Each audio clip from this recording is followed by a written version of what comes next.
আসসালামু আলাইকুম।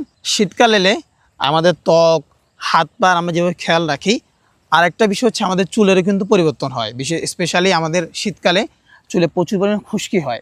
আপনি যদি খুশকি নিয়ে গুগল করেন অথবা ইউটিউব করেন, আপনি দেখবেন খুশকি প্রাইমারি লেভেলে আপনার ভিজিবল থাকবে, কিন্তু এটা একটু বেশি সময় হলেই দেখা যাবে কি চুল পড়ার সমস্যা পর্যন্ত দেখা দেয়।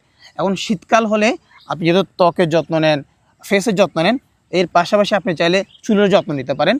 এই ক্ষেত্রে আপনাকে অনেক বেশি পরিমাণ টাকা খরচ করা লাগবে না। দুইটা সিম্পল মেথডে চাইলে আপনি কিন্তু আপনার শীতকালে চুলের যত্ন নিতে পারেন। প্রথমত শীতকাল এলে আপনার প্রথম কাজ হচ্ছে চুল ছোট করে ফেলা।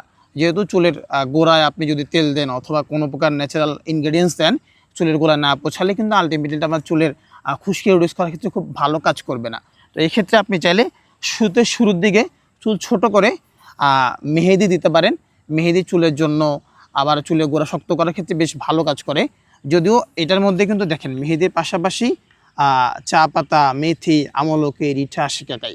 আমি যদি রিঠা, শিকাকাই নিয়ে বলতে চাই, এটা চুলের গোড়া খুশকি দূর করে এবং চুলকে প্রাকৃতিক সিল্কি করে। আর এর সাথে যদি আমি বলতে চাই, এই যে ব্ল্যাক কিউমিন অয়েল মানে বেঙ্গল ফাইন্ডসের, আমি আসলে এটা নিয়ে যদি বলতে চাই আপনি এটা বলে শেষ করা যাবে না।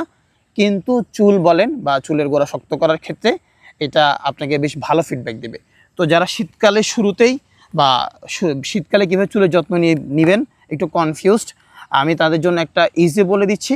আপনার যদি খুশকির সমস্যা থাকে ব্যাপক আকারে, আপনি মেহেদিটা ব্যবহার করতে পারেন, এটা একদমই ন্যাচারাল। আর যদি চুল পড়ার সমস্যা থাকে অথবা চুলের গোড়া একটু দুর্বল হয়ে যায়, ওই ক্ষেত্রে চাইলে আপনি কিন্তু কালো জিরা তেলটা ব্যবহার করতে পারেন। তো শীতের শুরুতে ত্বকে যেমন যত্ন নেবেন, কিন্তু আপনি এর পাশাপাশি আপনার চুলের যত্ন নেওয়া উচিত।